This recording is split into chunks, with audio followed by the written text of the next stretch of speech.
രോഗിയുടെ മുറിവിൽ സ്റ്റിച്ച് ഇടുന്നതിന് പകരം ഫെവിക്വിക്ക് പുരട്ടിയ നഴ്സിന് സസ്പെൻഷൻ. ഹാവേരി ഫനഗൽ താലൂക്കിലെ സർക്കാർ പ്രാഥമികാരോഗ്യ കേന്ദ്രത്തിലാണ് സംഭവം നടന്നത്. ഇവിടുത്തെ സ്റ്റാഫ് നഴ്സ് ജ്യോതിയെയാണ് സസ്പെൻഡ് ചെയ്തത്. 7 വയസ്സുള്ള ആൺകുട്ടിയുടെ മുഖത്തെ മുറിവിലാണ് ഇവർ ഫെവിക്വിക്ക് പശ ഉപയോഗിച്ച് ചികിത്സ നടത്തിയത്. കവിളിലേറ്റ ആഴത്തിലുള്ള മുറിവുമായാണ് 7 വയസ്സുകാരൻ ഗുരുകിഷൻ അന്നപ്പ ഹോസ്മണിയെ മാതാപിതാക്കൾ ഹെൽത്ത് സെന്ററിൽ കൊണ്ടുവന്നത്.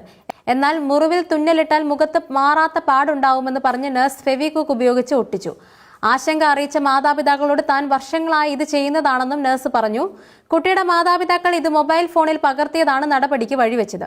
കുട്ടിയുടെ രക്ഷിതാക്കളുടെ പരാതിയിൽ സംസ്ഥാന സർക്കാർ നഴ്സിനെതിരെ നടപടിയെടുക്കുകയായിരുന്നു. വർഷങ്ങളായി താൻ ഈ രീതിയാണ് ഉപയോഗിക്കുന്നതെന്നും കുട്ടിയുടെ മുഖത്ത് തുന്നലുകളേക്കാൾ നല്ലതാണിതെന്നുമായിരുന്നു ജ്യോതിയുടെ വാദം. സംഭവത്തെ തുടർന്ന് സസ്പെൻഷന് പകരം ഫെബ്രുവരി 3 ജ്യോതിയെ ഹാവേരി താലൂക്കിലെ ഗുത്തൽ ഹെൽത്ത് ഇൻസ്റ്റിറ്റ്യൂട്ടിലേക്ക് അധികൃതർ സ്ഥലം മാറ്റിയിരുന്നു. ഇത് പൊതുജനങ്ങളുടെ രോഷത്തിന് കാരണമായതോടെ സർക്കാർ വിഷയത്തിൽ ഇടപെടുകയായിരുന്നു. കുട്ടിക്ക് പിന്നീട് ചികിത്സ ലഭ്യമാക്കി. ആരോഗ്യനില തൃപ്തികരമാണെന്ന് ഡോക്ടർമാർ അറിയിച്ചു. എന്തെങ്കിലും പാർശ്വഫലങ്ങൾ ഉണ്ടാവുന്നുണ്ടോ എന്ന് നിരീക്ഷിക്കാൻ നിർദ്ദേശം നൽകിയതായും അധികൃതർ അറിയിച്ചു.